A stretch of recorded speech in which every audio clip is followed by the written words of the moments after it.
दे दिया हमें लेके, हम अपना चला रहे, अपनी रोटी चला रहे, अपने बच्चों का पूरा करें। कंजर के बच्चे चलान काट करके अपने जनाजा पड़े, फिर हमारे घरों में पूरा दे के जाए कि गरीब मर रही है, वाम बच्चे नहीं हमारे पढ़ रहे इनकी वजह से।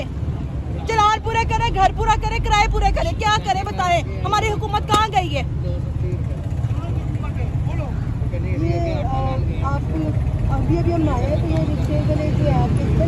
मेरे नहीं है दिल के मरीज, उनके 2 स्टेंट पड़े, लाती मैं आपको फाइल ला के दिखाती हूँ, हॉस्पिटल में उनका ऑपरेशन पड़े हुए हैं, ठीक है। ये सर कोई बात नहीं, रख ले नाज़रीन, ये आवाम इनको दे रही है कि मेहनत का कमा रहे हैं। ये 1000 रुपया इनको दिया इसलिए कि चलान भर लें। किसी ने अल्लाह वास्ते दिया या हकार किया कि मेरा मियां का चलान काटा है, ये मेरी मदद की गई है, ये हुकूमत हमारी, ये जो हुकूमत हमारी ये अवाम ने हमें दिया है। हुकूमत हमारे हमें नोच रही है, भैंस चोद हमें हम हुकूमत नोच रही, जो बोर्ड लेके साइड पे हो जाते हैं।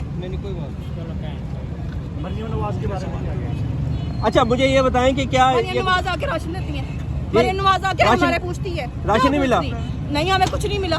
आओ आओ बताओ मुझे, ये अभी भी हम किसी को बताया कि राशन मिल रहा है, वहाँ चलो हम राशन के लिए गए हैं, एडवर्टाइजिंग कर रही है आज राशन के लिए गए? हम राशन के लिए गए थे, बच्चों के लिए गए थे। आपका चलान 2000 का हो गया? नहीं 200 का हुआ है, 230 का हुआ है, झूठ नहीं बोलूंगी, जो बात है वो सच है। मियाँ भी आ गया मेरा, जो दिल का मरीज है ये नहीं वो वैसे भाई ने जितने बच्चे ना नहीं कुछ नहीं होता भाई, ये मरियम नवाज अपनी बहन समझ के चला गया। आज भी हम राशन लेने के लिए निकले मियाँ बीवी, ठीक है। तो ये हमारे साथ हो रहे हाल, ये हमारी हुकूमत है, निकले